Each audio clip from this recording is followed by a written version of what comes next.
Hi guys, hope you're doing well.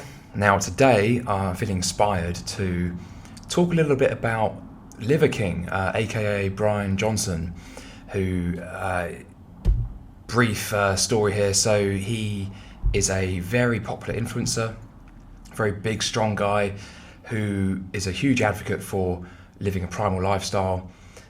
So eating predominantly liver, from what I can gather, meat, and a lot of this carnivore type diet stuff, and has become incredibly popular, but has come under fire recently for being exposed for taking performance enhancing drugs, growth hormone.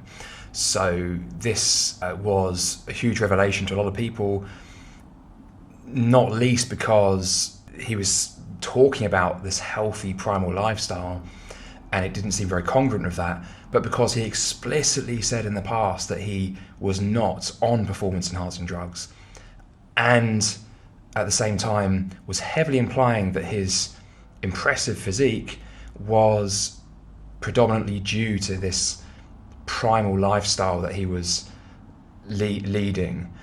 So he was capitalizing off a lie, essentially. So I find it quite useful to examine people in the public eye from a psychospiritual perspective, not least because they influence society, but because they are a reflection of the kinds of thinking and the psychospiritual dynamics that are going on in the public minds at the time. So by observing a person like Liver King, there's actually a lot we can learn about the current position of society, psychological state of society, but also there's always a lot we can really learn about our own journey. Like there's always things that we can take away from this to benefit ourselves, become more conscious, understand what we might need to focus on as individuals and as a culture to keep evolving spiritually. So this isn't about putting anyone down. I have no dog in any fight. I'm not interested in trying to lift some people up or put other people down. I'm simply observing what I'm seeing from a psychospiritual point of view. I am, of course, just one guy, so there's always going to be a kind of lens that comes with that. But I'll do my best here to offer a different perspective, hopefully, on what's been going on. So this clip here that you see is the man himself, looking quite buff, I must say, offering an apology for what he's done, which he takes full responsibility, and it certainly appears to take full responsibility, admits to taking steroids, apologises. Great. Okay, so a few things to be said here. First of all, any person who steps up and apologises for doing something unwholesome, I think credit is due there always, right? This is it's never easy to do that, although it is cathartic and necessary if we wish to move on from our conflict. The second point, which is a point made by many people in the comments and various places online, is that but you're only really apologising because you got caught, aren't you? I mean, if you hadn't been caught, you wouldn't be apologising. And so there's certainly weight in that as well. We think, well, is this apology sincere? So, really key consideration that, like, is he really just apologising because he's trying to save himself and not because of any genuine lesson that's been learned or any genuine growth that's come from it, other than maybe upgrading his camouflage in some respect? Like, are we dealing with a narcissist here? Are we dealing with a cult leader here? Or are we dealing with someone who's interested in genuine spiritual growth? There's yet another counter to this, right? I think it's really important to point out and understand that it is almost invariably that we don't realise the consequences of our choices until they become realised, right? Until they move to some catastrophic scenario where we can't hold these two conflicting desires at the same time. Like, we want to be natural, we want to be primal, we want to be authentic, but at the same time we just love taking human growth hormone and we love being as buff as he is, right? So at some point along the line, these two things, like, they may have kind of been proxies for each other for some time, but there's gonna come a point, eventually where someone's going to have to make a choice between those two things. Like, are you genuinely doing this primal lifestyle, and is it genuinely what's produced this appearance and this persona that you have, or actually is there something else going on, and you're actually really intent on just taking these performance enhancing drugs because there's some other dynamic that is leading you into that decision. And so with all these things, there's going to be unresolved feeling in the mind of this guy. I just wanted to sort of set the scene there in terms of the points that are being made, because as much as it sounds very logical to say, oh well, you're just saying this because you've been caught out, you know, one can be somewhat sympathetic there in that, you know, sometimes being caught out is what has to happen for someone to actually become conscious of what it is they're doing. Like, yeah, he knew he was doing those two things, but as we will come to hear from his own apology, there was a lot of rationalization going on. So as much as he kind of knew, there was also a lot of mental athletics that were being used to resolve that conflict, albeit expediently. Let's just point out the obvious here. He's indoors wearing a cap, wearing it backwards.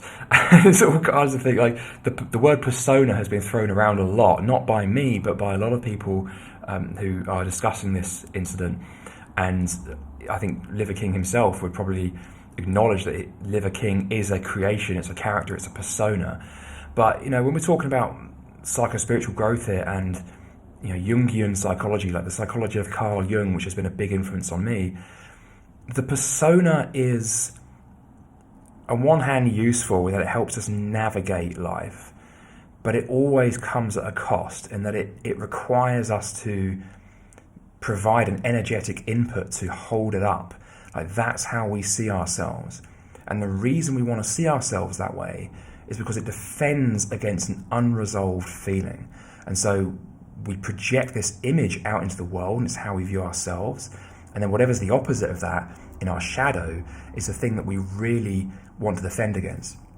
And so if we encounter that shadow in daily life, we're likely to feel quite triggered when we encounter that shadow. So, you know, I'm not coaching this guy. I can't look into his mind precisely, but I think we can make some pretty accurate deductions here as to, you know, the kinds of things that could be going on there. Like, why is it that he feels the need to present himself in this way? Like, why is it that he feels the need to be this jacked, this strong, grow this huge beard, you know, not brush his teeth? I don't know if he's telling the truth about that or not, but, you know, living this very primal lifestyle. And one big question that's on my mind here is, you know, is this a guy that would be diagnosed as a narcissist? And, you know, it's not my place to say, but the way I think of narcissism, again, not from a like observable, medical, what are the identifiable characteristics kind of point of view. Well, I prefer to understand the primary principles behind these conditions, because they're just ideas. But what's really going on under the hood with narcissism is where someone has developed a persona that is so strong in response to usually early childhood conditions, and the feeling that's unresolved that's behind it is so potent and so powerful that they would literally rather die than give up that persona, because it's like the feelings are so strong that it would be like worse than death, right? So it makes total logical sense that they continue to live their lives upholding this persona no matter what. So as much as they may go around doing things that are kind and generous and certainly appear that way, the moment a choice needs to be made between being kind or protecting the persona, they're always going to protect the persona. And so as a result of that, they conflate genuine human connection with what merely gratifies their self-image. And so again, they might do things that appear to be love and appear to be compassionate, but really they're doing it as a way to fulfill their image of themselves so that they don't have to go near these unbearable feelings. And so the moment they have to make a choice between those two things, the real cards are shown, right? And suddenly it's like, well, were you really doing this out of your desire to help people with their mental health, or to help people and be generous and do good things in the world, or actually you doing it to bolster a protective self-image. So that's why narcissists will employ all kinds of deception, gaslighting, trying to remove other people from their center and get them to project that inner sovereignty onto them, because they don't have it themselves. They need this constant energetic input. So that's probably enough said on that. Let's take a look at Mr. Brian Johnson himself. Let's go to his YouTube video that's a bit longer and see if we can kind of understand what might be going on here and see what we can learn. Okay, here we go. Making this video to apologize because I fucked up. Because I'm in. Okay, first thing to say, use of obscenities there. I'm not saying that's bad or wrong, but it's what's the need to do that? Why straight in there with obscenities? What's driving that? There's invariably some kind of unresolved ego protection going on there. Embarrassed and ashamed. Body language. Embarrassed and ashamed, look down. Yeah, we sometimes do that when we're embarrassed and ashamed. But I can't help but noticing everything about this, the tone, the body language. It looks like an act to me. That's my first impression from the first 10 seconds. There's something about this that just feels fundamentally inauthentic, and I'm about to piece together why that is, but that's just an initial feeling. Because I lied, and I misled a lot. His voice it feels kind of thespian to me. He's still in persona. So straight away, I'm spotting things here that make me question the authenticity of this. I've stated that this is a complicated as fuck topic, at least to me it is, because before social media, I was rich and anonymous, and after social media, He's already coming out with how he wants to be perceived. Before social media, I was rich. How is that relevant, right? There's someone here who has had a conflict. They've done something that they have been called out on that's unwholesome, that indicates a kind of split in their mind, right? There's two things they've wanted, and it's not been possible to reconcile those two. And so we've had a big clash here. He experienced a clash, it's presented itself out there in the world, and this is an opportunity to enter the recovery, to really face up, finally, once and for all, to those feelings that were compelling him to make those choices in the first place. So that's a process that, if it's not done wholeheartedly, built on the foundations of understanding of what is really going on here, it's about your modus operandi psychologically, it's about your software that you're running on. Are we moving towards genuine spiritual growth? Are we looking to make the unconscious conscious? Or are we looking to perpetually push away that which we find uncomfortable and find new ways of wrangling with it and trying to sort of compensate for it here and there, and just building this material structure to protect an inner chaotic reality? That really might be fundamentally the problem here, and that's kind of what differentiates narcissism from true sages, is this attitude. We're doing well so far. Still rich, 27 seconds but no in. longer anonymous, and I never expected this kind of exposure in the public eye. It's been tricky as fuck to navigate. Well, what does this have to do with this steroid use? It's been very tricky to navigate. Again, there's a kind of absence of responsibility here. It's is it really true? Is it really the case that navigating public fame is the reason this happened? Is that really what's going on here?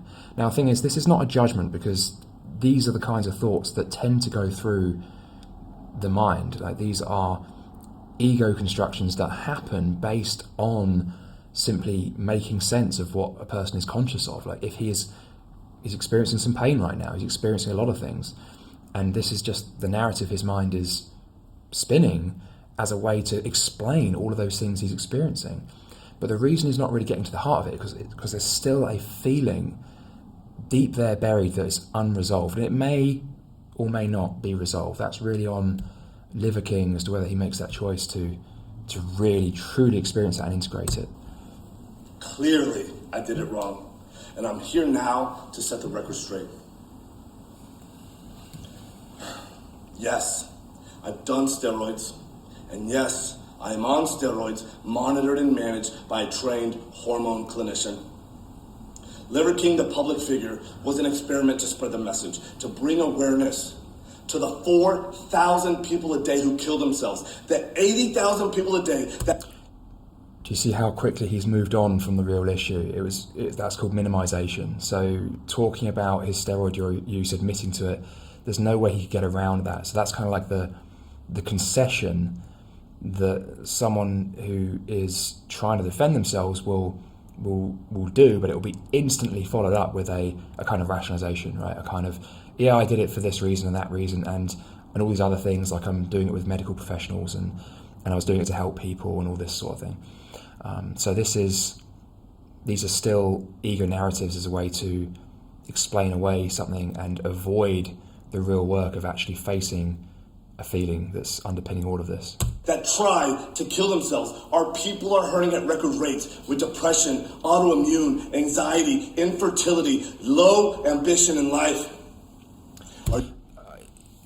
One wonders if these are actually things he himself is struggling with. And I don't think that would be a secret. I'm vaguely aware that he has been open about some mental challenges, so he may be very conscious of that fact. It may be a large part of what's motivating him to take this message out, because that's what pushes his own buttons, right? That's what suppresses the unresolved feelings in himself.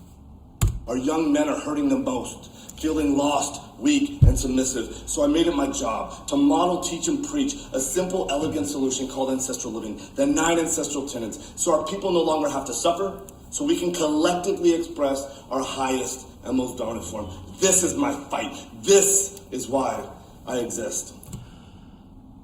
It's not the only reason, by the way, that someone might embark on a project like this. Our greatest challenges invariably turn into our greatest offering to other people. That's absolutely true. But the challenge is really only overcome when the feeling at the heart of it has been seen and made conscious. And until that point, it's going to be necessary to find coping mechanisms. And so far in this video, I think we've been hearing a lot of coping mechanisms. I think we've been hearing a lot of rationalizations. So I'm skeptical as to whether the general direction of this is going to change. But let's carry on. I'm curious. While spreading the message, I've been on several podcasts, and when asked if I've ever taken steroids, I've always said no, I don't touch this stuff, not going to touch this stuff, never touch this stuff. That was a lie. I've convinced myself that this had nothing to do with the ancestral message. I convinced myself that I'm not a competitive athlete of any kind, so who the fuck am I cheating? I think credit is due for really coming clean and saying outright, yes, I took steroids. And no one's saying there's anything wrong with taking steroids, right? We can have a different debate around that. But it was the fact that he was not honest about it. And he's actually showing some insight here as to how he convinced himself that it actually had nothing to do with his primary livelihood, when actually it had everything to do with his livelihood, everything to do with it, because it wasn't congruent and because he was heavily implying that his results were due to what he was advising other people to do. It was kind of like, do this and you'll look like me. And I think that's a tactic that just isn't washing in the world today and isn't going to wash tomorrow. That's kind of like, 1990s cheesy infomercial kind of vibe, right? That sort of patent misdirection of hey, if you do this, you can look like this celebrity we've hired to endorse our product or whatever. This is a positive sign for the evolution of human psychology, that we not only see that deception for what it is, the sheer preposterousness of it, but also we don't accept it. And there's a step beyond that as well, which is understanding its necessity in our journey. Like, there was a time when that actually made sense, when not deception per se, but the pursuit of resources, the pursuit of money, profit, was quite well aligned to enhancing the well-being of the producer and the consumer. But as it became more refined as a process, simply falling in love with the result actually meant we cheated on the real thing we were trying to do, which was to, raise people's well-being at that time and move them forward. This is a sign. This is a real-world representation of a wider psychological change that's going on. I convinced myself that this topic was a placeholder for a far more important conversation. I convinced myself that this would overshadow the 36 years of working out, usually twice a day, without PEDs. Okay, 36 years of working out twice a day without PEDs. I've convinced myself quite impressive. That this was the vocal minority, usually in the fitness category, driving to an unproductive conversation.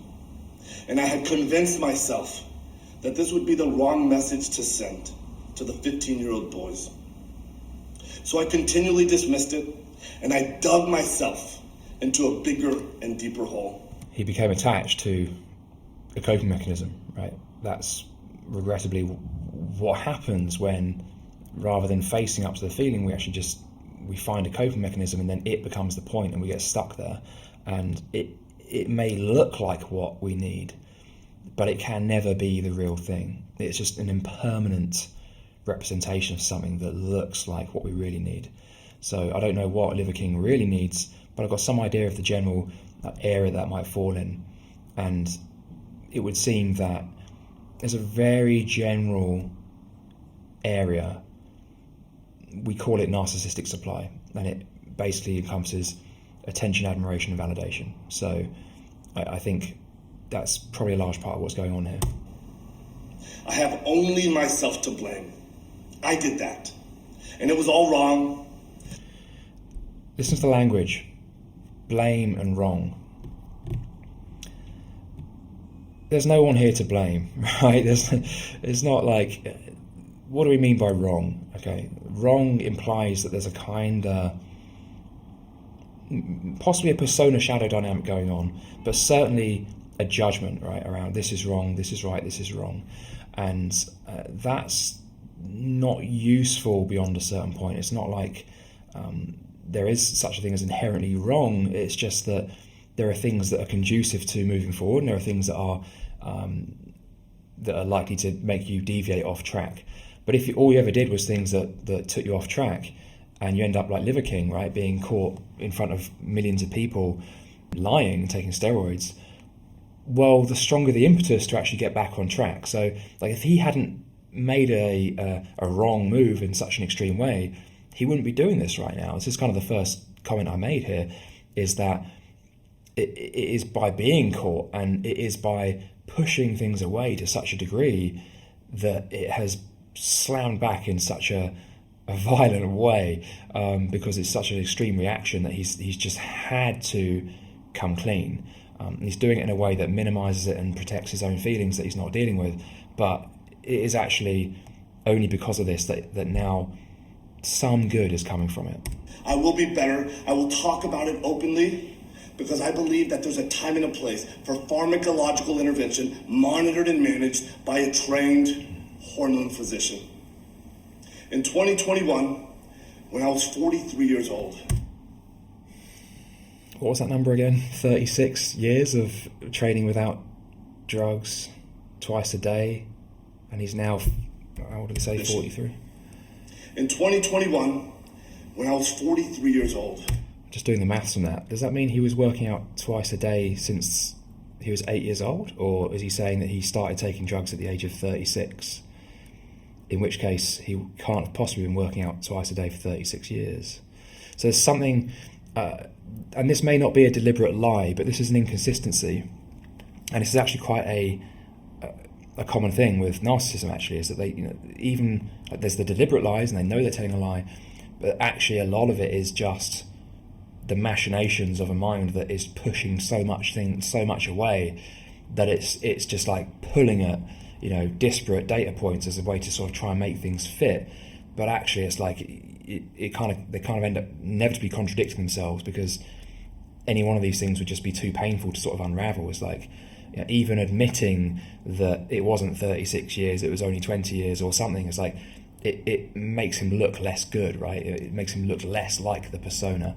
So inconsistencies is a common characteristic to watch out for. Not merely a narcissist. I'm not saying he's necessarily a narcissist, but by my understanding, by my definition, is there a inordinately rigid persona? Yes, absolutely. Is it so strong that he would rather die than let go of it? Hard for me to say, but based on the lengths he's going here to soften the blow to himself, it looks possible. And I suppose the third point would be, what are those feelings that are being repressed? Usually it's some kind of shame, but even if it's not shame, if it's something else, okay, the individual may not technically be a narcissist, but they'll be equally problematic in how they navigate their own lives and how they influence other people. Like, the point is that there's a persona there that just cannot be let go of, and everything else subsumes to fulfilling that persona. I didn't feel 100% physically or cognitively. So I went to get monitored and managed by a trained hormone clinician to see what the fuck was going on with my life.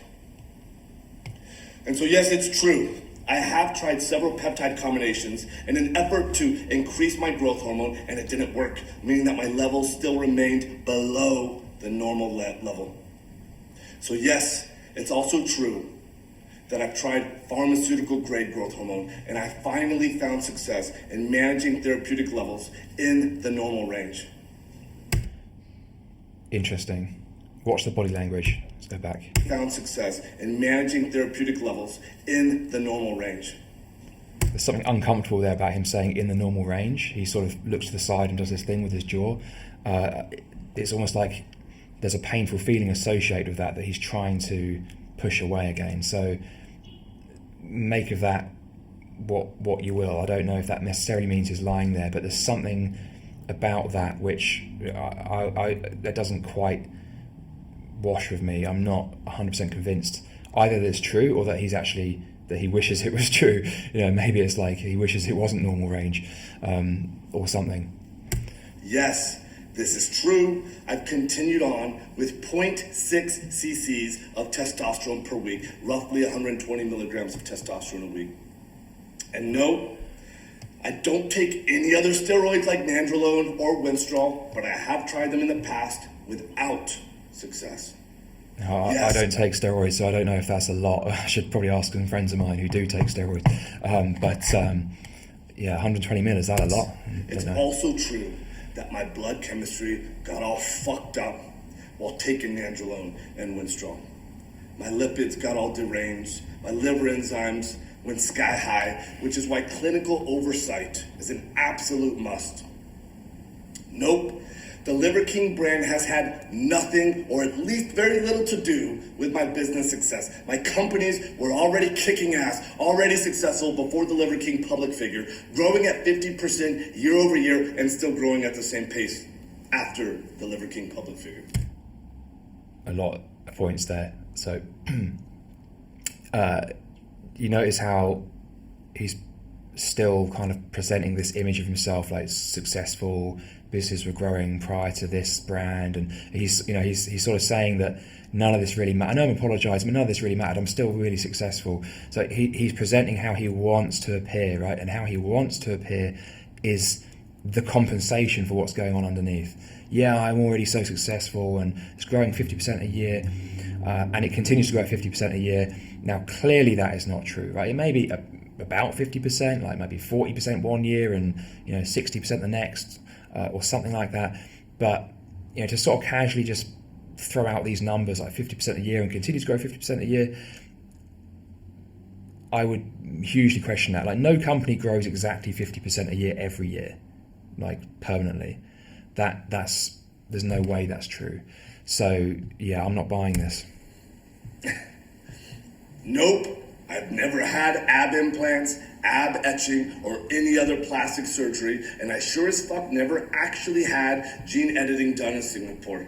I made all of that up. It was all intended to be a joke, and that's an expression of ancestral 10 and 10. Have a little goddamn fun. Ultimately, why do I do them?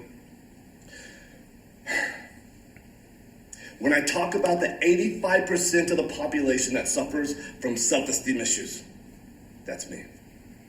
I'm part of that statistic. This is why I fucking work myself to death in the gym. This is why I do 12 to 15 blood-burning workouts a week, just to feel like I'm okay. Still, I have to absolutely crush myself to do so, and I'm wrecked physically and cognitively, and hormone replacement has helped in a profound and significant way.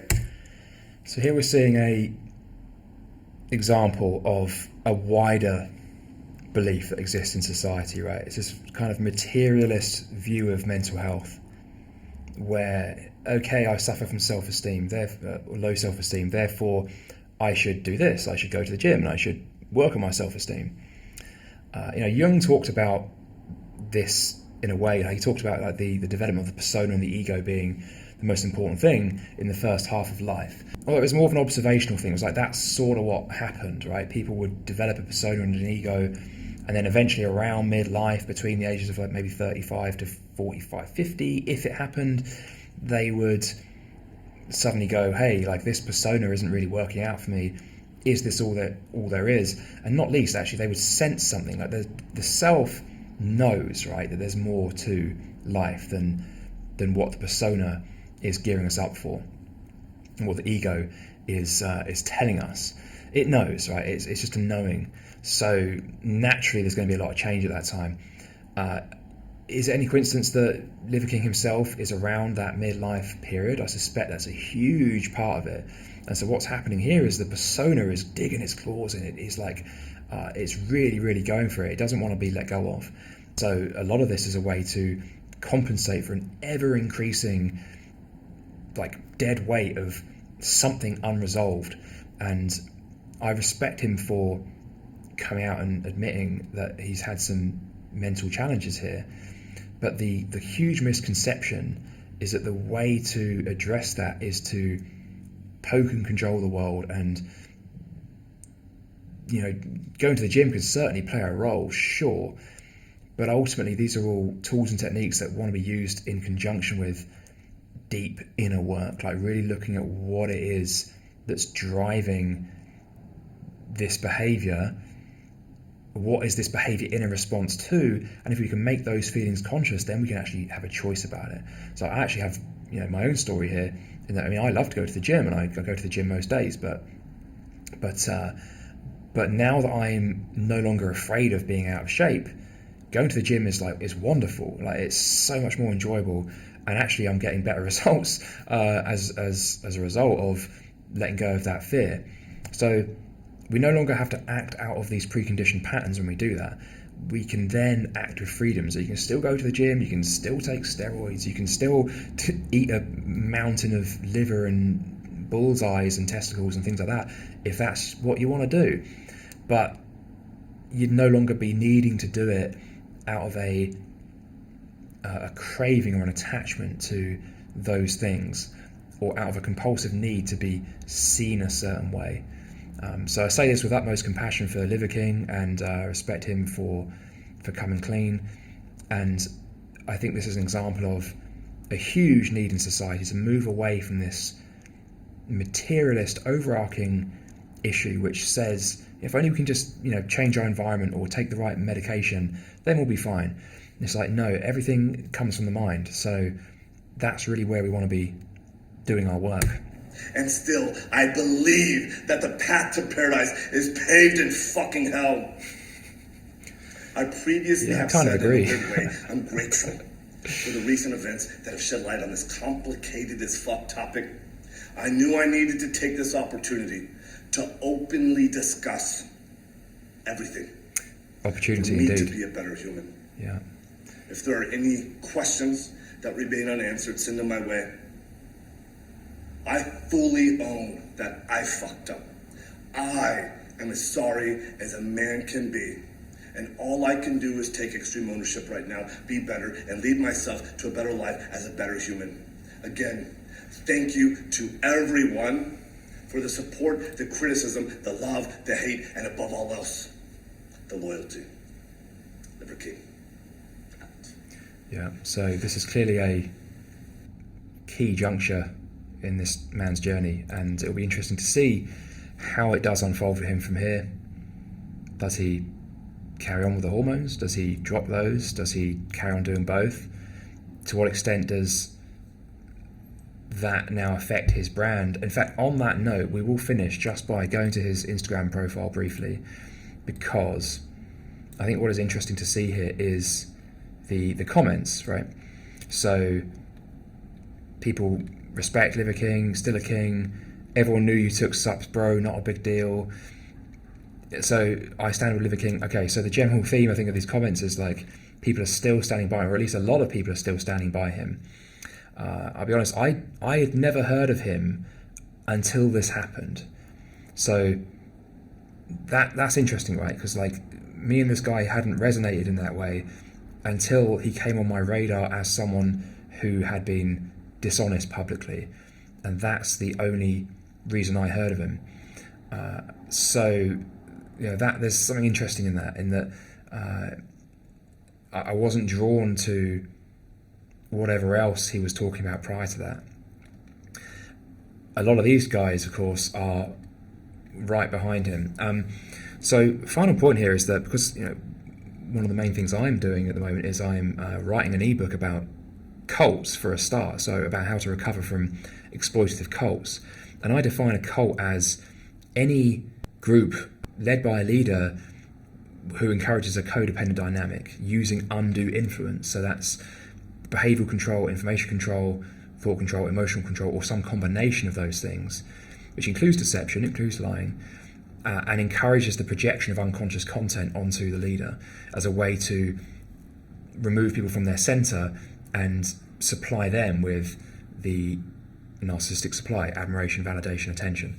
So one of the interesting things about cult membership, because I was in a cult and I understand this firsthand and have no judgment for anyone who has a mind, because this is what minds do, and that is that we get strung along by our unconscious. So whether our unconscious needs in play, they will be met, they will be operating out these patterns, they will be making this decision effectively like on our behalf, and we will then render our reality in a way that explains or justifies that decision.